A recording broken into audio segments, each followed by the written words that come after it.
everybody on this lovely summer evening. As you all know, today is World Kidney Cancer Day. For those of you that don't know, I'm Lucy Willingall. I'm the Health Professional Lead at Kidney Cancer UK. And I'm delighted today that we're having a special webinar and we're looking at the metastatic first line treatment options in the UK. I'm delighted that we have Simon, who's a consultant, an oncology consultant at Birmingham Hospital, who used to work with our lovely Susan for many years. The webinar will be led by Susan, and Simon's going to do us a fabulous presentation. Susan's presentation is going to follow. And I'm going to hand over now to Simon, and thank you so much for doing this, Simon, today on this lovely hot evening. Thank you. Welcome everybody. Thank you for joining us. It is a gorgeous evening, certainly is a gorgeous evening here in sunny Staffordshire, and I hope it's sunny wherever you are. I'm a medical oncologist. I've worked in kidney cancer for the last 16 years as a consultant. I've worked in Wolverhampton, I've worked in Dudley, and I presently work in Birmingham. And I've worked with Susan for many years when she was shackled to the NHS, and now that she's been freed to roam the wilds of North Yorkshire, she's working very hard for Kidney Cancer UK. So what I'm going to talk about is I'm going to give you a very brief journey through a little bit of the background around kidney cancer, and then a little bit about the first line treatment options that we have, a little bit about how they work, a little bit about why we choose each individual treatment for each individual patient, and some of the clinical data about how effective they are. But don't worry when I say clinical data, I'm not going to expect you to all have a degree in statistics. I will try and explain and demystify some of the language we use when we talk about, survival and response rates and all of those kind of jargon that unfortunately we do sometimes use. So I'm going to attempt now to share my slides, and hopefully in a minute you should be able to see my presentation if this works. So if I press that button there, I'm hoping you can see my first slide. So we're going to talk about first line systemic therapy options. And what we mean by systemic therapy is we mean non-surgical, non-radiotherapy options. So these are what many people would call chemotherapy or other types of treatment.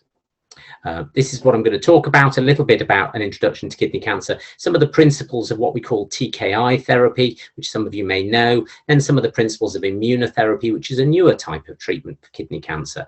And then I'm going to have a very brief mention at the end about a new area where we're using treatment in kidney cancer, which is adjuvant therapy. And I'm very happy to take questions at the end. Both Susan and I are happy to.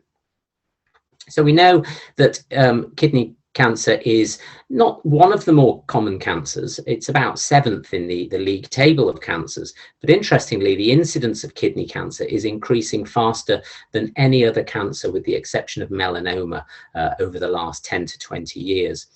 It tends to be a disease of older people, but not always. It's more common in men, and the main risk factors are smoking and a sedentary lifestyle. And there are some hereditary syndromes that can predispose you to developing kidney cancer.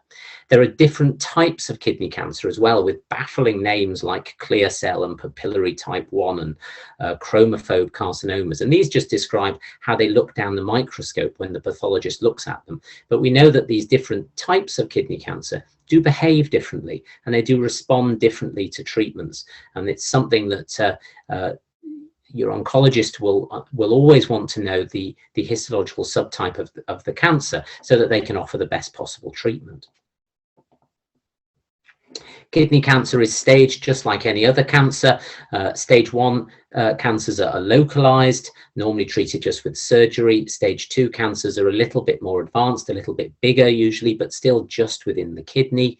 Stage 3 cancers have usually spread to the local lymph nodes or into the local blood vessels, but are still in most cases treated with surgery. And stage 4 cancers are when the cancer has spread beyond the kidney to distant lymph nodes, other organs. Stage 4 cancers traditionally were not usually treated with surgery, but now with some of the more effective treatments we have, we can sometimes take a stage 4 cancer, shrink it down sufficiently that we can then offer an operation. We The other classification you may have heard of, you may have heard doctors talking about, is what's called the prognostic classification, or the IMDC classification. And this is important because this allows us to break down patients into groups that are likely to respond to particular types of drugs. It also gives us an idea about likely prognosis. And we use a series of criteria that you can see here. So basically how fit the patient is, how quickly their cancer is progressing, and some tests around their blood tests, their red cells, their white cells, platelets, and calcium levels. And this gives us a score, and we can convert that score into a prognostic group. And we know for those who have a very low score, they tend to have a very good prognosis, and their disease tends to grow quite slowly. Those with a very high score tend to have a much more aggressive disease course, and it tends to grow more quickly, but respond to different types of treatment. And we will always calculate these scores on all the new patients we see so that we can offer the best kind of personalized treatment. I started in oncology in 2005, which is on the far left-hand side of this slide. And in 2005, when I started treating my first patients with kidney cancer as a consultant, we had very little in the way of treatment for patients with advanced disease. And as you can see, over the years, lots of drugs have come onto the market. Some have come and gone, some have come and stayed around, and some have kind of been improved on as we've gone through. Initially, we used targeted therapy, as you can see the arrows at the top. Then we moved into an area where we started to experiment with something called immunotherapy. I'll explain what that is in a little while. And now we're using more combinations of both targeted therapies and immunotherapies.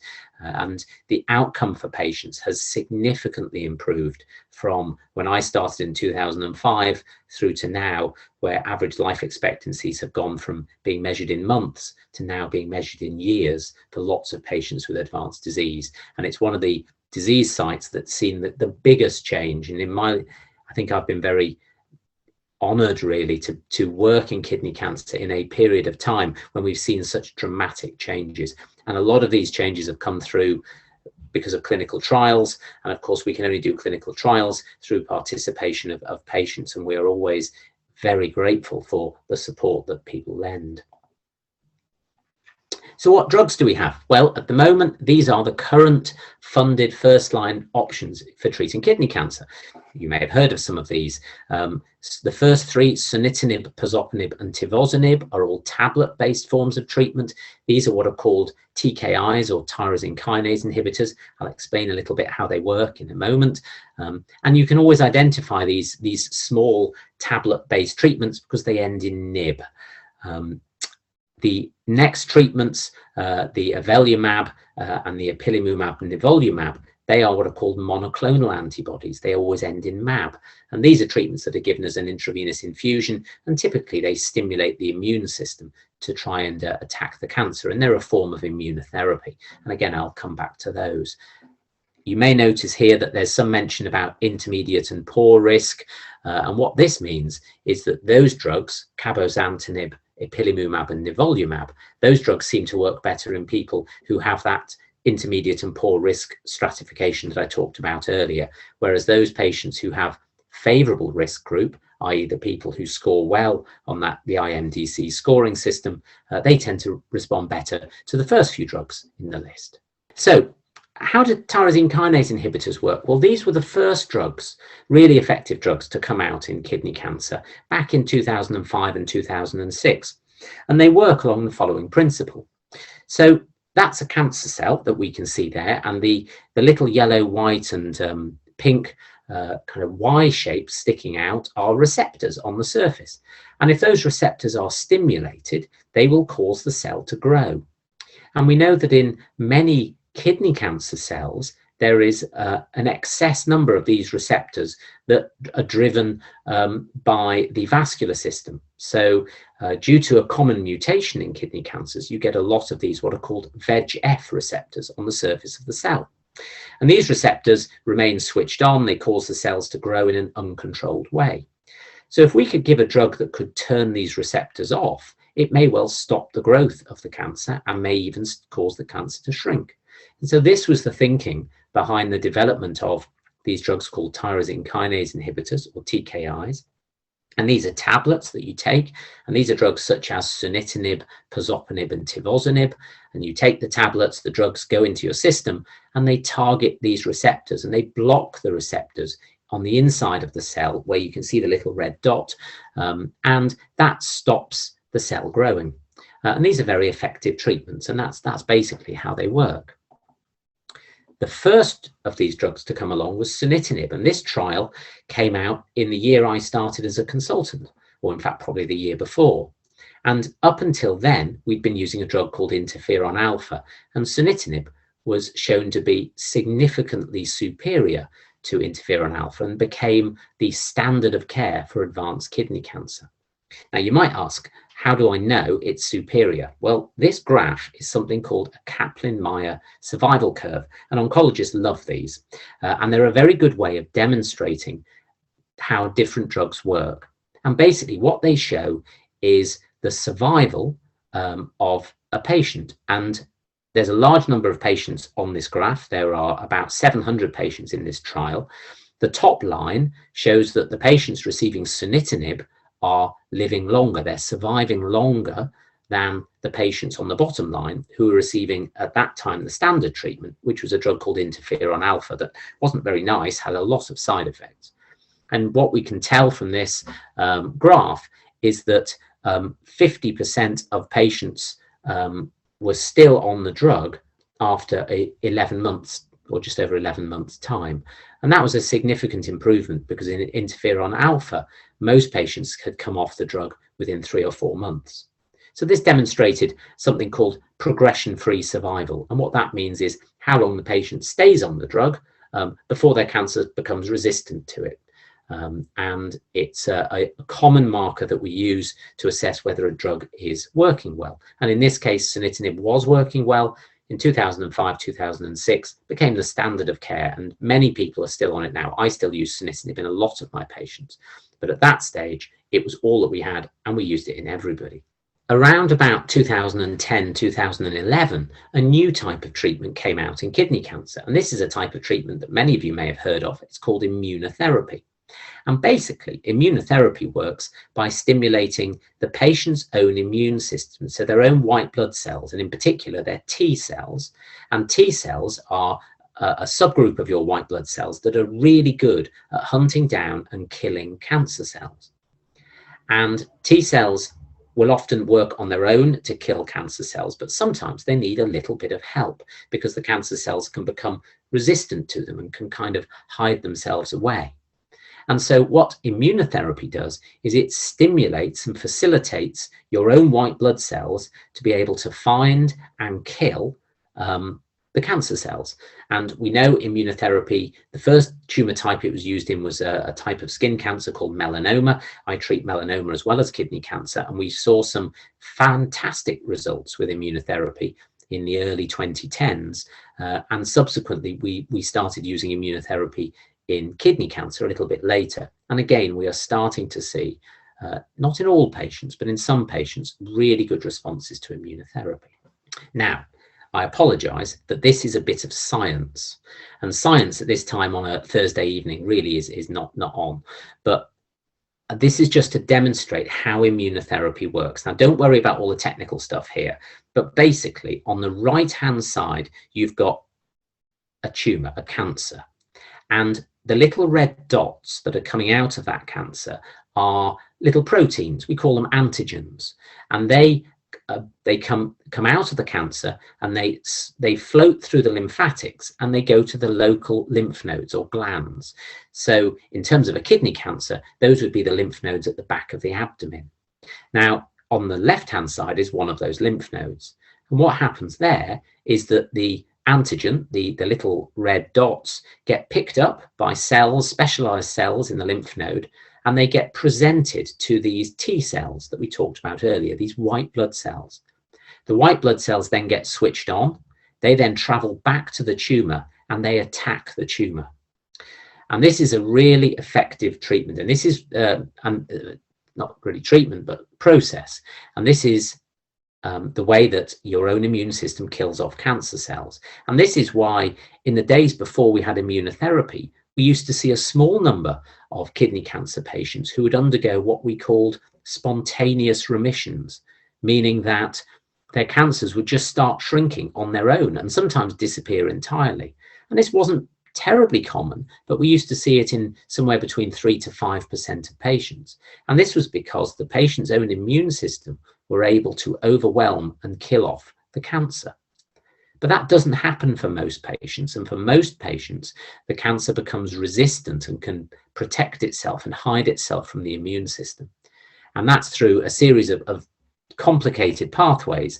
But the immunotherapy drugs we use, they block those pathways. And that means that the immune system gets switched on and persistently switched on. And it means it's much more effective at killing the cancer cells. And so that's a basic overview of how immunotherapy works. Happy to answer any technical questions later on if you want, but I've probably exhausted my own knowledge, to be quite honest. That's how immunotherapy works. This was the big study. It was called the Checkmate 214 study. This was the first study that really demonstrated the enormous benefits that immunotherapy can offer some patients. So this was a trial where patients who'd not had any treatment for their kidney cancer before went in. They were offered either standard treatment, which was sunitinib, which, if you remember, was the first drug that we used in kidney cancer back from 2005, or they got offered this combination of immunotherapy, 2 drugs called nivolumab and ipilimumab. So those are both monoclonal antibodies given as an injection into the back of the hand. Patients remained on treatment for as long as they were responding to it, and they were happy to stay on it. And the main things we looked at was how long did the patients live and how long did the treatment control their cancer. And we measured all of this. What we saw was quite remarkable. We saw that in the patients who received sunitinib, so the standard treatment, half the patients were still alive after 2 years, which is typically what we expected from sunitinib. That's what we would normally get. The average survival, which is a thing we call median, was about 2 years. But with the patients on immunotherapy, the average survival was doubled. And that went up, and that meant that half the patients on treatment were still alive after 4 years. And in fact, within that group were probably somewhere in the region of 10 to 20% of patients whose cancers had completely disappeared and who were looking at more long-term control. And we've been using immunotherapy in the treatment of melanoma for longer than we have in kidney cancer. And I have patients out around 10 years or more who've had immunotherapy, whose cancers are completely stable and in many cases have disappeared entirely. They've been off treatment for many years and there's no sign of them coming back. So for some patients, this is an excellent treatment, but it doesn't work for everybody. And this graph, again, apologies, it's a bit of a complicated graph, but basically what it's showing you on the left-hand side are the different prognostic groups. If you remember at the beginning, I talked about how we do that scoring system. Patients get between 0 and 6 points, depending on their blood results and other factors. And you can see with the combination immunotherapy, that's the nivolumab and ipilimumab, that almost all the prognostic groups get a similar outcome, about a 40% response rate. That means 4 out of 10 patients will see their tumors shrink, and some complete responses, which are the yellow bits at the bottom, meaning their cancers disappear entirely. But if you look at the sunitinib on the right-hand side, you can see that those with the favorable risk, i.e. a score of 0, they do really well with sunitinib. And actually, for that group of patients, sunitinib is superior to immunotherapy. And so that's why if you are told by your treating doctors that you're in the favorable risk group, you won't get offered nivolumab and ipilimumab, because the evidence is it's not as good for you as tablet treatment with sunitinib or other options. Whereas if you've got the more aggressive disease, so you're in the intermediate or poor prognosis groups, then nivolumab and ipilimumab is more effective than just tablets on its own. You have to take side effects into account, though, and there are side effects with these treatments. They're quite predictable with the tablet form, sunitinib, although they can be troublesome. With combination immunotherapy, the side effects are much more unpredictable. And I know Susan's going to talk a little bit about the management of toxicities later on, so I won't cover that yet, but would be happy to answer any questions at the end around the difference between the side effects of the different treatments. So what else could we do? Well, we know that tyrosine kinase inhibitors, the tablet treatment like sunitinib, is effective. And we know that immunotherapy that we've just talked about is also very effective. So the next common sense idea would be, what if we combine them? What if you put them both together? And this is a clever science graph that I don't truly understand, but basically what it shows is that if you block both PD-1, which is a target of immunotherapy, and you block VEGFR2, which is a target of the tyrosine kinase inhibitor, you get the little black circles along the bottom. And what that means is that that shrinks the cancer most. So there is some evidence that the combination of both immunotherapy plus a tyrosine kinase inhibitor might be better than either immunotherapy on its own or a tyrosine kinase inhibitor on its own. Now, this is experimental data. This is murine data, so cells derived from mice, and in fact, cells derived from mice colon cancers, but it still is suggestive that the combination might work. So we went on to do a trial, and that has formatted horribly, hasn't it? But in this trial, basically, we took patients again who'd not had any treatment before. The standard arm was sunitinib, the standard treatment that we've talked about before. The combination arm was what's called a TKI-IO combination. And so these are combinations of immunotherapy plus a tablet. And in this case, the immunotherapy was a drug called avelumab, and the tablet was a drug called axitinib. But they're all very similar. And this study showed. Now, this study wasn't done very long ago, so we don't have the data isn't what we call mature, meaning that the vast majority of the patients on the study are still alive. The vast majority of the patients on the study are still responding to their treatments. So we only have a bit of early data here, but it suggests that on average, the sunitinib controlled the cancer for about 8 months, whereas the combination of avelumab and axitinib, Bavencio is the trade name of avelumab, controlled it for 13.3 months. And that's a significant improvement in the length of time the cancer is controlled. And this combination was actually tolerated pretty well by most patients. And as a result, this got funding within the NHS, and this is available.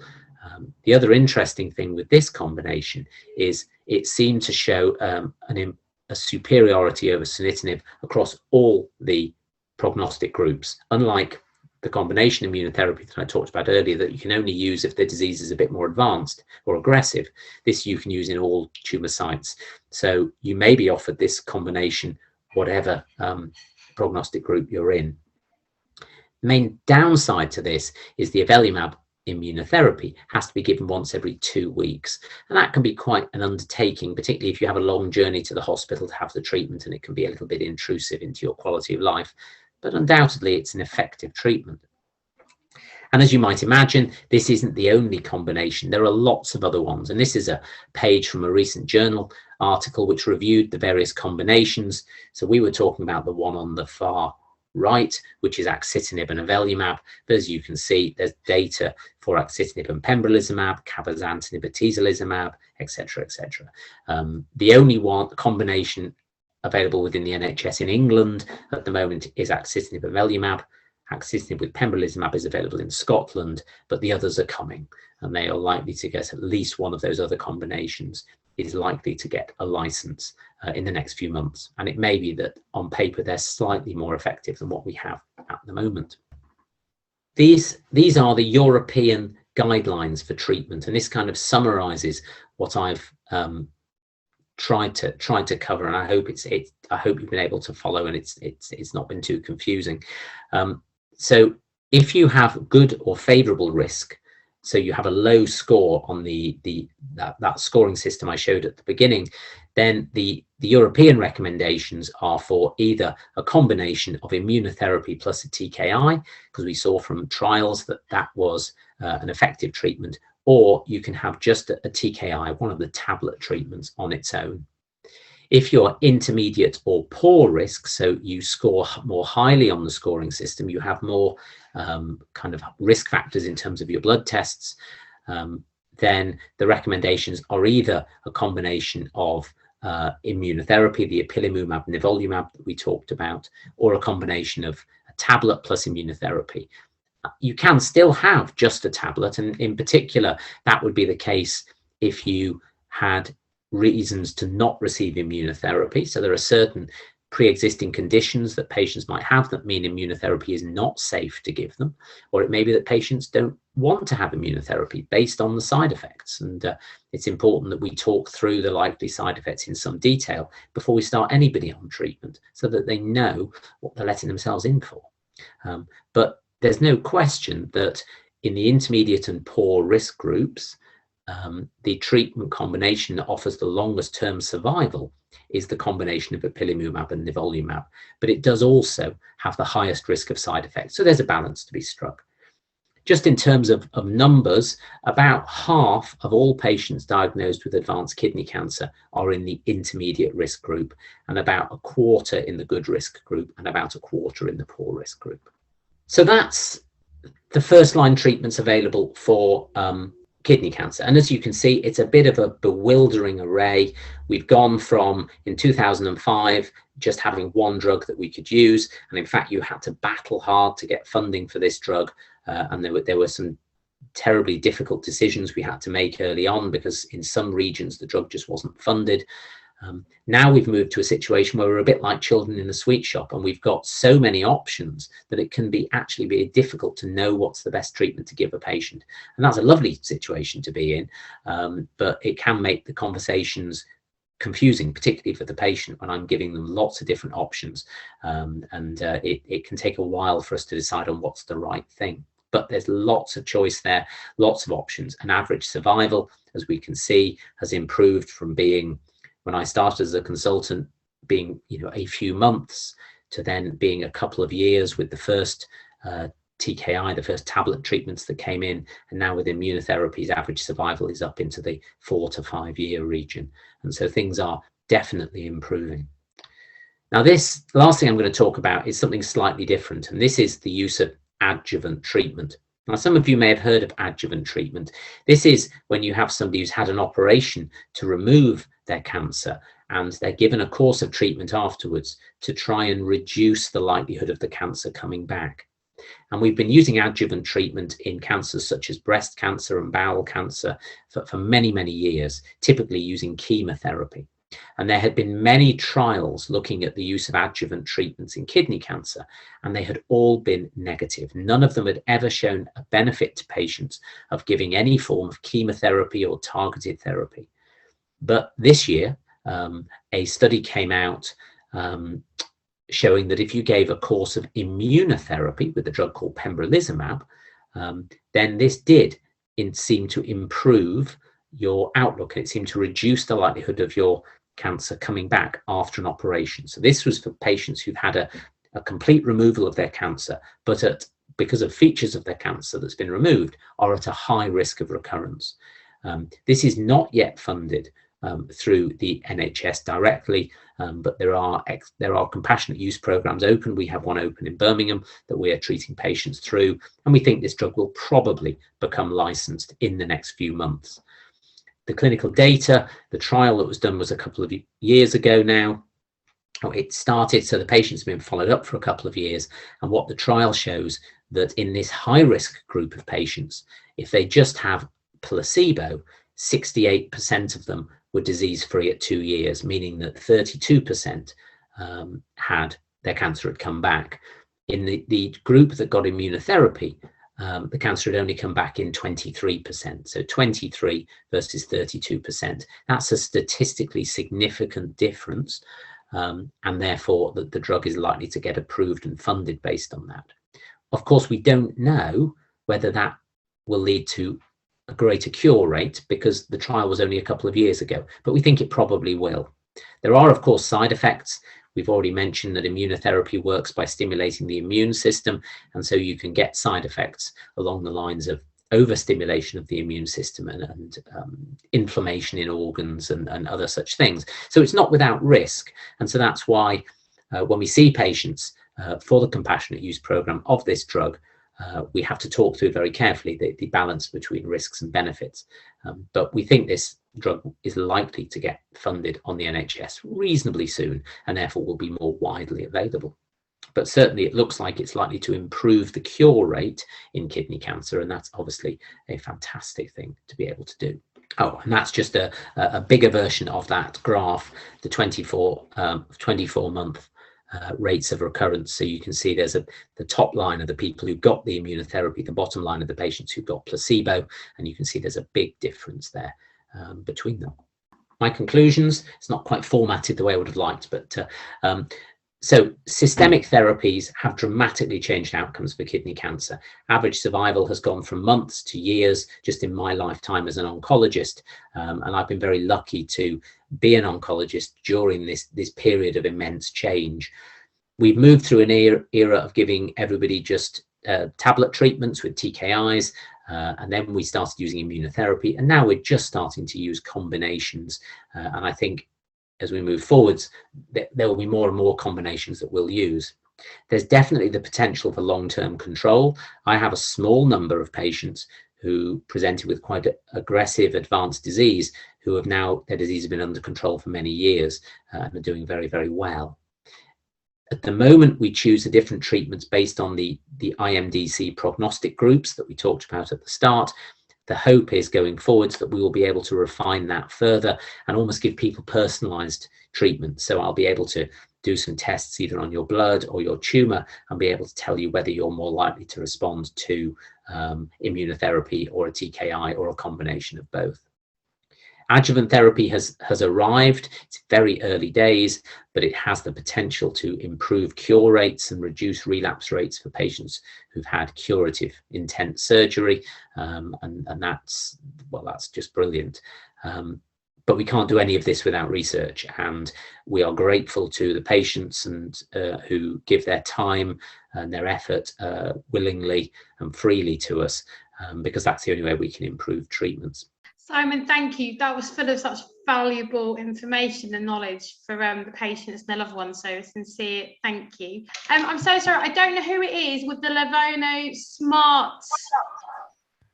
Oh, it's me. It's Carol. Hi, Carol. Can you hear me? Yeah, can you hear us? I can, thank you. That was fascinating. Thank you, Dr. Grumett. I just wanted to ask you, I had stage 3 clear cell kidney cancer in October 20. I had a radical nephrectomy, and I've been having 6 monthly scans, and my 18-month scan in April has come back showing spots on my lungs, and I've been told that my next referral will be to an oncologist. And I know where you started, which you said it wasn't to do with surgery. I'm just wondering what is likely. I know you don't have my details, but what is likely to happen next? Would somebody take the spots out of my lungs? I know that this is what we've been looking for. My urologist has said the whole time. And they're teeny tiny at the moment. Or would I go straight? Is it more likely that I would go straight onto one of the treatments you've just outlined? So thank you. I'm sorry to hear that. But in terms of your question, it's a really good question. So there are different strategies at this point.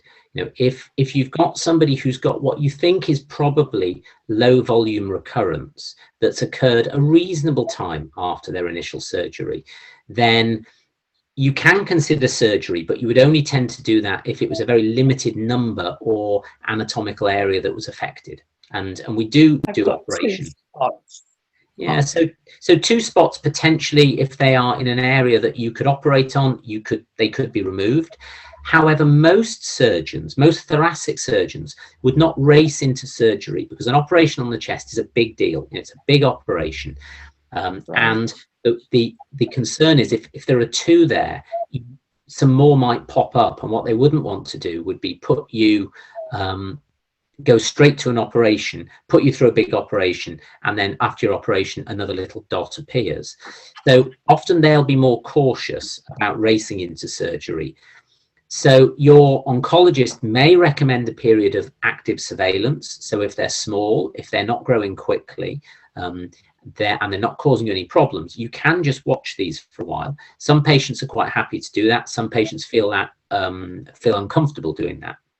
The other option would be to go for systemic therapy, and to be honest, you would probably have most options open to you based on that, but you'd have to calculate your IMDC score and work out which prognostic group you're in. But you're probably in the favourable prognostic group based on the information you've given me, and therefore, you know, you've got lots of options for treatment. Oh, thank you very much. That's very helpful. Thank you. Appreciate that. Anybody else got any questions for Simon before we move on to Susan? I can just see a question that's popped up from Diane, which is there's also one from Stephen, but the one from Diane, that's an excellent question, and I should have mentioned that. So yes, subtype, she's asked, is the treatment choice also subtype specific, or is it purely based on risk level? And it is very much based on subtype. So there are different types of kidney cancer. The most common histological subtype is clear cell. That makes up about 80% of all kidney cancers. Papillary tumours make up about 10 to 15%, and the rest are a hodgepodge of other rarer tumours like chromophobe cancers, oncocytomas, and the others. The majority of trials have been done on clear cell cancers, and therefore the majority of treatments are actually only licensed for clear cell cancers. However, there is a little bit of latitude there, and if you have a papillary tumor, you can usually access most of the treatments. But yes, the subtype is important, and some of the rarer subtypes we have, as you might imagine, very little data to guide ourselves on, and that's often a much more specialized discussion with your oncologist. The final the final question from Stephen asks, does nivolumab stay in your system once the treatment has stopped, and if so, for how long? And again, that is an excellent question, because nivolumab doesn't stay in your system. Nivolumab is excreted very quickly out of your system, but the effects of nivolumab can last for years. And so, as an example of this, I have a patient who I treated with nivolumab when it first came out on the expanded access program. He had advanced kidney cancer. We gave him nivolumab, I think, from 2016 to 2018. He had an excellent response. He got side effects though, so he stopped his treatment, and his cancer has remained asleep ever since. And I saw him last week in clinic, and he is still cancer free, and we're now 2022, so we're 4 years down the line. So the nivolumab's long gone, but because the nivolumab takes the brakes off the immune system and switches on his T cells, his white cells, they remain switched on. Now, we don't know why in some patients, once it's been switched, your T cells are switched on, they remain on for the rest of your life. And these are the people who go into long-term remissions. Whereas in other patients, the T cells remain switched on, but then after a while, they seem to switch back off and the cancer starts growing again. So the nivolumab doesn't stay around for long, but the effects of the nivolumab, both in terms of the effect on the cancer and also potentially the side effects you might get, can go on for a long time. Richard comments, it turned a type 1 diabetic 3 months after treatment and has been stopped. So this leads on to a brief discussion about the side effects. What immunotherapy does, because it stimulates your immune system, your activated T cells will attack the cancer cells, but they can also attack your own organs. And this can lead to any form of what's called autoimmune disease. Most commonly, this is skin toxicity with itchy skin and rashes, or inflammation of the bowel, leading to what's called colitis and diarrhea. But it can also cause diabetes, so it can affect the pancreas. It can cause problems with the lungs, the liver, the kidneys, the thyroid, pretty much anything. I've seen virtually every side effect. Usually these are manageable, usually you recover from them, but some of them, such as becoming diabetic or developing thyroid dysfunction, may turn into long-term things. They can be controlled, but they can be long-term problems. And this is, when we talk to patients about immunotherapy, we have to warn them that there is the potential for long-term side effects. And this is the risk-benefit ratio that you have to weigh up very carefully before you start on these treatments. Then there's a question from Bally.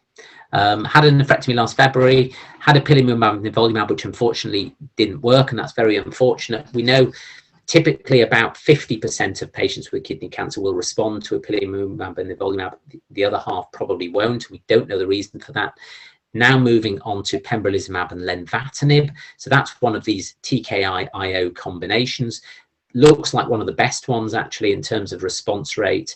It is more of the same in terms of the pembrolizumab, because that is an immunotherapy drug, but the lenvatinib is different, and that's a tyrosine kinase inhibitor, so it targets a different pathway. So I suspect that's the reason they're switching you to that, because it hopefully will work in a different way. Okay, I'll do one last question, because then I think we'll need to move on to Susan. This is from Gillian Kenny. Would a rarer cancer type, e.g. a chromophobe, be offered less lines of treatment? So chromophobes are difficult. I've got about 4 or 5 chromophobes on my books, and I've been treating kidney cancer for 16 years.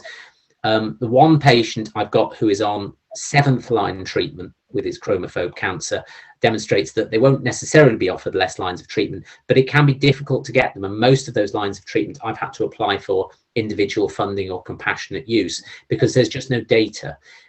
There's some of the drugs you are allowed to use on chromophobe cancers, but they have different biology and they do behave very differently to clear cell kidney cancers.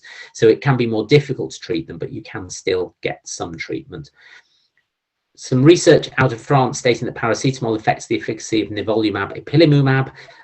I've not heard about that, so I'm just going to read up on that.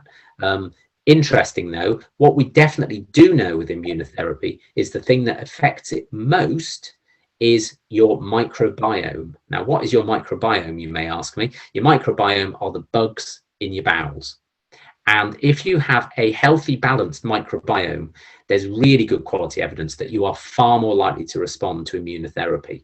And the things that give you a good microbiome are healthy diet, lots of fresh fruit and vegetables, avoiding heavily processed foods. So unfortunately, that's biscuits and that's cakes and that's Greg's sausage rolls.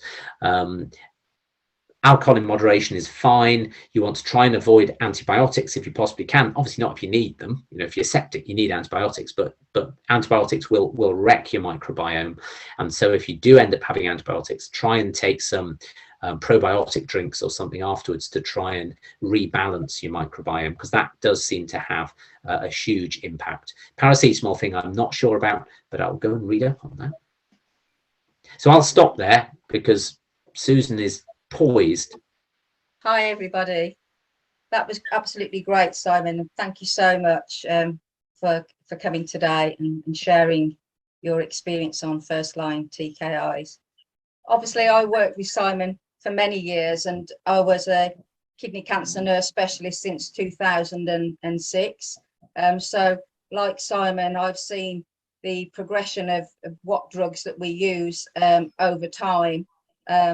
And it has been a real privilege to see that from when I started, there was virtually nothing, that worked, to a plethora of drugs that we've got and continues to have. So that this is, I feel very privileged. And some of the patients before I left the Queen Elizabeth Hospital in Birmingham, I was treating, in 2007, and we're still being treated. So very positive.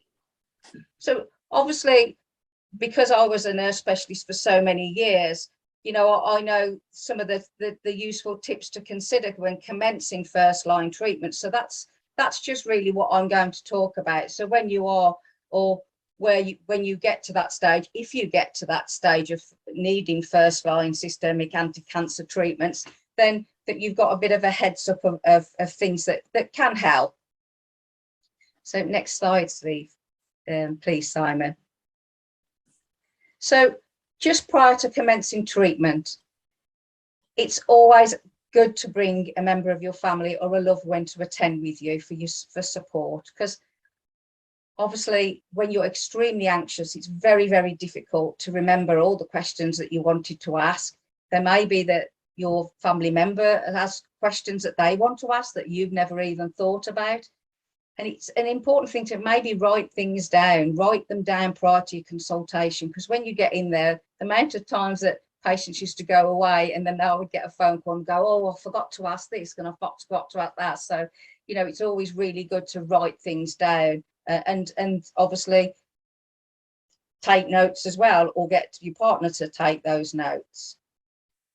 We say when you come to that consultation, always bring a list of your medications, because as I've said, when you're nervous, you forget, you can't remember all the drugs and what they're for. You know, people will come, oh, it's a little blue tablet or a little brown tablet. And you know, sometimes if you're coming from another hospital, we might not have all the notes, you know, that whoever you go to see, it may be the local hospital hasn't sent all that information. So it's really good that you bring that with you.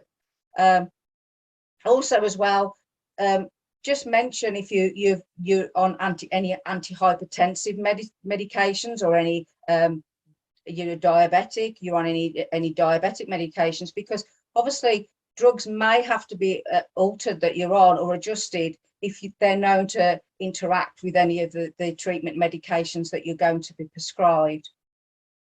Another thing that we find, to be honest and open about other drugs that you use, you know, herbal remedies as well. People don't necessarily think that herbal remedy could be harmful, but it can actually be harmful with the medications that we're going to prescribe to you. So it is a really important thing to do that, and just be very honest about whether you take, you know, lots of people take cannabis oil and that now and other medications, you know, that are out there, but it's really important to be very open and honest with your consultant to say that you're actually taking that, so that they're aware.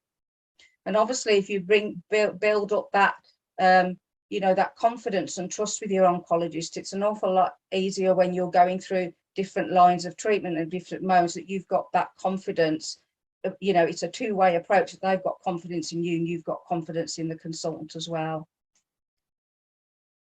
Obviously, when Simon actually said that, you know, when you start medications, you know, they're going to give you information on contraindicated drugs, and that will be provided as well for you, that you know what could you know, what could affect the drugs if you take other medications. And another important thing is with side effects is to inform the oncologist if you've any open wounds or planned surgical procedures, or any dental work that needs to be done. If you've got any teeth that you know that need to be extracted, let the consultant know, because a lot of these drugs that we use inhibit wound healing. So that's very important, that they might actually say, well, we'd rather the wounds heal fully, or we'd rather that you go and have some dental extractions or dental work done prior to starting the treatment. And that's a conversation that the consultant will have with you, how he wants to play it. Another important thing as well is if you have any calluses or hard skin, or you know, poor feet, it may be good to go and have a pedicure, or go and you know, have your feet looked at for you know, because a lot of the medications can cause a side effect called hand-foot syndrome, where you can get really sore calluses and hard skin. So it's very important really to try and look after your skin and try and you know, prevent more. Okay, the next slide please, Simon. So what we think is absolutely paramount, and we will all say this as health professionals, is providing you with that information and education, you know, to you and your family member. It is paramount to commencing any anti-cancer treatment to maximise its efficacy. Having the knowledge about your disease and its treatment can help in the early identification and management of the drug treatment side effects. You know, ask the oncologist or the nurse for written information if not already provided, which it should have been, and ask them to write things down for you as well. You'll most likely not be able to retain all this information. We don't expect you to retain all the information about side effects and their management, but obviously if you've got something to hand in an information booklet, it's always good that you can refer to that. And an awful lot of the drug companies, depending on what hospital that you go to, and I know at the Queen Elizabeth Hospital, we used to use the drug company information booklets, and they had great diaries as well that obviously you could write in when you started your medication and what dose, and you can put, or you could make a list of your side effects. And it was really good to have that little diary that you could come to actually clinic to give the consultant. You could always monitor your blood pressure as well, because obviously with these medications, they can affect your, well, a lot of them do affect your blood pressure. So keeping an eye on that blood pressure and being able to record it for the consultant and any other side effect is really good, because then he can see the pattern that it's going. Your oncologist will discuss your treatment options with you, as Simon said, and they will go through IMDC scores and what they think is the most appropriate treatment for you. And obviously, if you've got quite a selection of drugs, then that you have that conversation of which one would you prefer then? And obviously, they will actually go through all the treatment side effects at that time, and when you can sign your consent form prior to the treatment initiation. A really important thing as well is ensure you are provided with the contact numbers for support and advice and who to contact in an emergency. Make sure that you've got it written down in several places, because the amount of patients that used to call me and say, well, I've lost their number, or I didn't have their number, I've mislaid it. So it's really, really important. And obviously, if you get one of those little diaries to put put all the contact details down from the nurse specialist, the oncology, the chemo nurse, and all the emergency supports as well. Next slide, please, Simon. So as healthcare professionals, we're really wanting to break down barriers to symptom management, because there are barriers, and the barriers have been the lack of knowledge regarding your effective treatment and symptom management strategies. So that's why it's really important to have all that information on board. We're not saying that you're going to get all the side effects, but you've got to be aware, you need to really be aware of them, so that we can act on them quickly. Also, there's been a lot of patients that have said to me that they're really reluctant to report the symptoms to the medical team, as they're really fearful that treatment will be stopped, and we have to, press home that we will only stop treatment if it was really severely affecting your quality of life, and it was severe that we had to, if the sooner that you can report side effects, they can be nipped in the bud, and we can either give you some medication to treat the side effect, or it may be that we have to suspend treatment for a little bit, while you recover. But if you report them quicker, the better it is for us. And there is a belief also from patients that, oh, well, I thought the symptoms were part of my cancer experience, and obviously they must be tolerated. Oh, it's the cancer. But it could be the cancer, but we don't know that. It could be the drugs, it could be lots of other reasons. But, that's why the health team will want you to report any side effect. What we don't want to do is, I've seen so many times over the years that patients have attended clinic, after not being seen for 4 weeks in clinic, we haven't heard from them. And they come in and they've been really struggling with side effects, and and they've said, oh, well, I didn't want to bother you, and you're not a bother. We want to make sure that you're maintaining your quality of life. So if you can report the side effects in a really timely manner, then we can deal with them quickly. And another barrier is educating other people of the awareness of what drugs you're on, family members, other health professionals, and that can be something that you're totally unrelated to your cancer, that you're going to see other health professionals for other medical conditions. And if they know what anti-cancer treatments you're on and what the side effect profiles are, and how the drugs interact with other things, that helps them manage you as well. Or or not be too alarmed at raising red flags that you think, crikey, what's that? And when they haven't got the whole picture of, oh, well, that may be related to the cancer treatment they're on. And also the GP, because obviously, you know, people do attend the GP, and sometimes the GP doesn't have the time to look through all their notes and stuff. So if he's prescribing something and he hasn't come across the anti-cancer treatment that you're on, at least if you let him know and be aware of what he's on, then if he needs to treat you with a prescription medication, then he can see that whether that drug is interacting with him. And also, if you're having a symptom or a problem, it's him being aware that that could be related to the drugs that you're taking.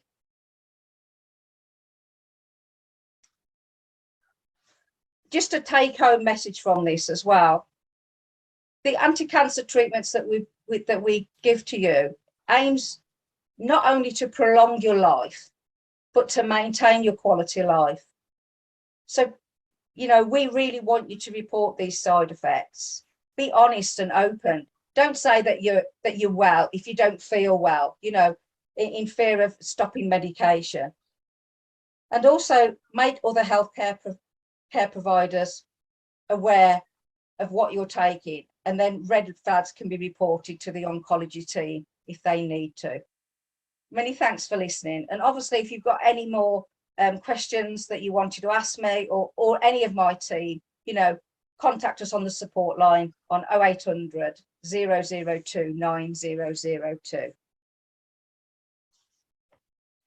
Thank you. Thank you, Susan. That was wonderful, really helpful advice as well for everyone. There's 2 more questions in the question and answer, if you don't mind answering them, Simon, if that's possible. Oh, okay. Susan, thank you very much for that presentation. That was absolutely brilliant. I mean, I knew it'd be brilliant because I know you, but it was still brilliant.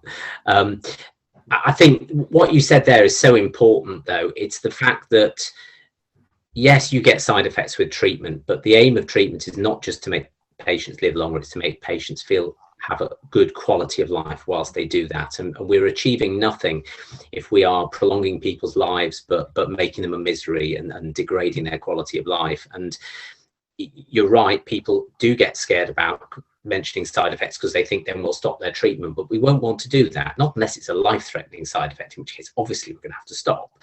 But you know, these treatments, particularly the TKIs, but also the immunotherapy, we can tweak things, and there are lots of clever things, particularly, you know, clever people like Susan, who has so much experience in dealing with these kind of issues. You know, advice we can give to patients and guidance and signposting that just helps take the edge off these side effects and manage them in a long-term way, because that's what it's all about. You know, we're talking about longer-term survival in kidney cancer with these treatments, but it's got to be a life worth living, and that's important. Right, let me have a look. So I can see one extra question, which is from Stephen. Are there any complications associated with tumour shrinkage? Thinking of spontaneous pneumothorax with lung tumour shrinkage. So the answer to that is yes. Very, very occasionally we see things like that, and bowel perforations with, if it's a bowel tumour that shrinks.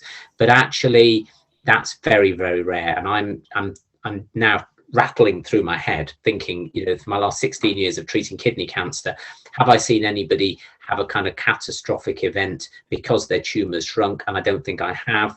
I've seen it a couple of times when I used to treat bowel cancer, where you'd get an exceptionally good response and then you'd end up with a bit of a hole in the bowel, which is a bit of a problem. But we don't tend to see that. The speed of shrinkage is such that the tissues around it usually so kind of compensates, I guess.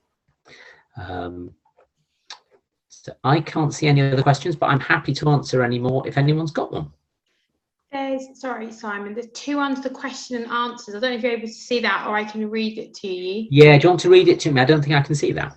Yeah, of course I can. The first one's from Richard Jetton. My history: I'm on sunitinib for 26 days, stopped due to high blood pressure. I'm now on Pembro for 6 days, stopped due to high blood pressure.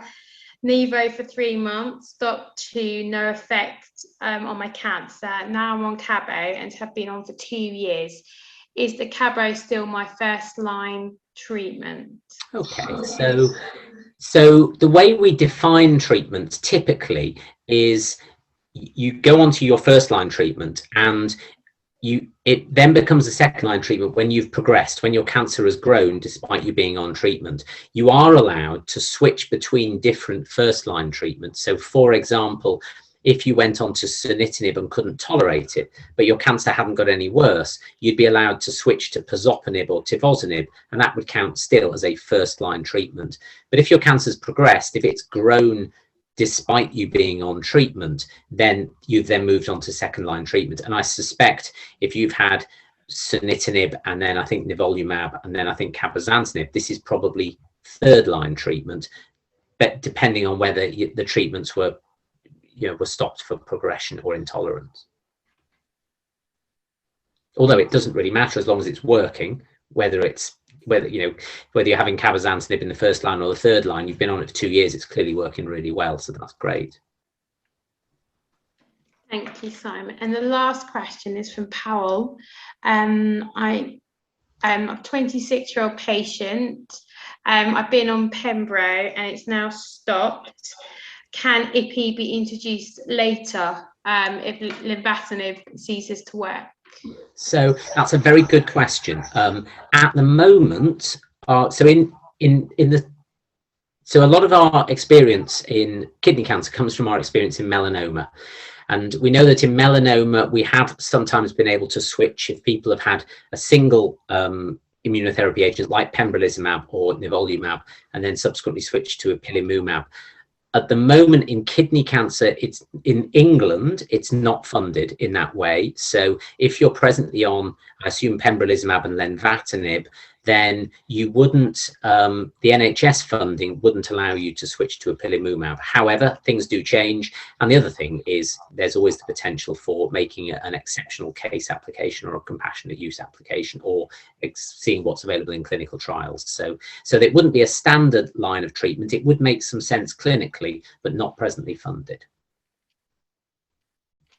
Thank you so much, guys. If anybody else got any questions, I know we've had you here for over an hour, but it's been wonderful and I've learned so much, and I'm sure everyone else has. It's been so useful. So this can be the last one, although I'm not sure I'm going to be very good at answering this one. This is Diane again. I suffer from severe mouth ulcers. I may hand over to Susan for this one. Do you ever use Corlan to increase healing rates? So mouth ulcers they're a difficult side effect. You see them a lot with TKIs. You can occasionally get them with immunotherapy as well, and they can be really, really miserable, and they can really affect your quality of life. Corlan, I'm not sure. Susan, do you have any experience? I haven't had any experience from Corlan at all. It's usually the gel clairs that we use at the hospital, and also gargling salt mouth washes. I don't know if you've ever tried using non-alcoholic mouthwashes, bicarbonate of soda. Sucking on ice cubes can help because of the pain, and obviously taking painkillers as well. And then just oral care using baby toothpaste and baby toothbrushes. Because obviously your mouth is going to be very sore, but I've never heard of that medication either. And it may be one that you speak to your, if you see your pharmacist, when you see the oncologist, or you see a pharmacist like we were privileged to have at the Queen Elizabeth Hospital. It was Eleanor that used to deal with an awful lot of the patients with that. So unfortunately, I can't answer that question. Susan. Thank you guys so much for all attending. Simon and Susan, you're absolute superstars. Thank you both for everything you do for the kidney cancer community. This obviously has been recorded, so it will be up on our website in probably a few days once it's been edited. And as Susan said, if you need anything at all, please call our care line, or Simon left us his email address if you have any more questions. Enjoy the sunshine tomorrow, and take care, everyone, and have a wonderful evening. And again, thank you both so much for coming to our webinar tonight, and for all of you for attending. It's been an absolute pleasure. Thank you very much. Thank you for organising it.